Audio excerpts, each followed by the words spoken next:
kamatis yan siyempre. Alright. Puno. Punong-puno.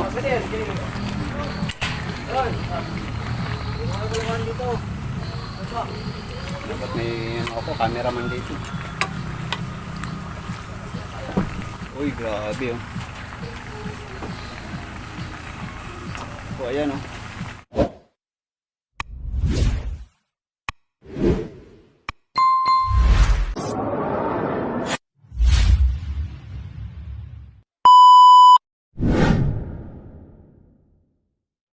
So yun, good morning mga kadulad friends. So, nandito naman tayo muli sa harapan ng kusina, no? Pagluluto tayo ngayong umaga.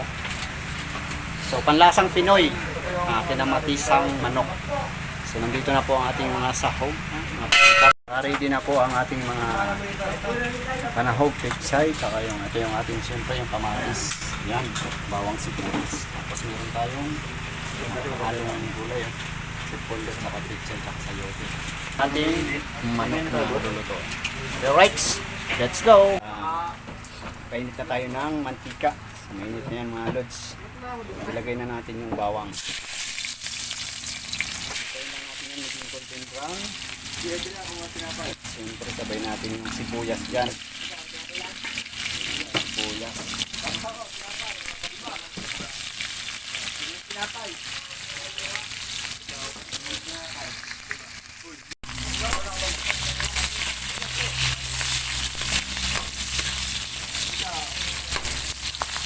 At saka po natin ilalagay na yung manok. Manok.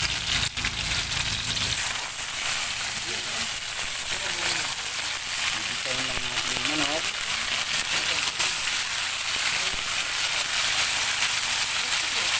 Ayan mga lods, ang manok. Buhin lang natin. Hintayin natin yan maging brown. Brown yung manok. Saka natin ilalagay yung kamatis. Ang lasang Pinoy yan mga lods. Ating niluluto. Patok sa panlasang Pinoy.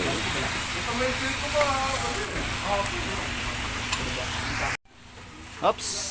Ayan, buksan na natin mga lods ang ating yun, no?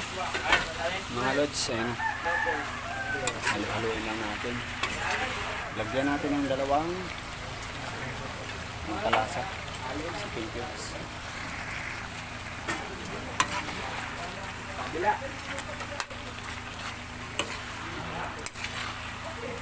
Haluin lang po mga lods para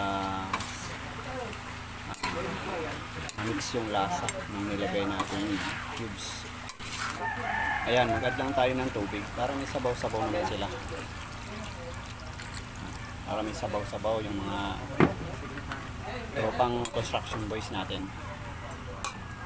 Yun. Ayan, dyan na natin ilalagay po yung kamatis. Ilalagay kasi pulutok na yung manok. Ilalagay na natin yung kamatis. Maraming kamatis yan siyempre. Maingay po dito kasi yung mga tropa natin construction. Sinahin pati wala. Up, narinig ka dito. Narinig natin. Yan mga lods. Lalagay na natin ang ating masakong gulay. Alright. Puno. Punong-puno.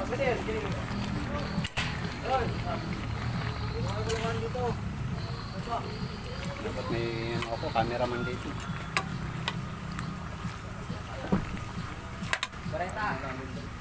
Lagyan na rin natin yung pichay. Uy, grabe oh. So, ayan oh.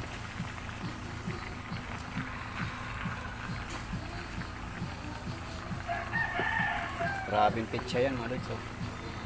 Matakpan na yung ano. Para ano, matakpan lang natin. Matakpan lang natin siya. Matakpan lang natin yan. Para magano yung ano, bumaba yung pichay. Oops, ayan na mga lods. Okay na. Napaan na. Nakababa na. Wow! Mga lods. Ayan na. Ang ating kinamati. Yun oh, mga lods oh. Eto na, ang ating kinamatisang manok. Ayan, grabe, napakasarap niyan. At siyempre, lalagay na natin dyan yung sili. So, ayan. Pinsa na kayo, maingay dito sa aming construction site. Ayan na. Ayan na nga, nilagyan na natin mga lods ng sili. Siling haba, saka siling labuyo. Ayan mga lods. Lutong-luto na at ready na para sa ating mga tropang construction workers. Lasahan lang natin. Champion sa lasa mga lods.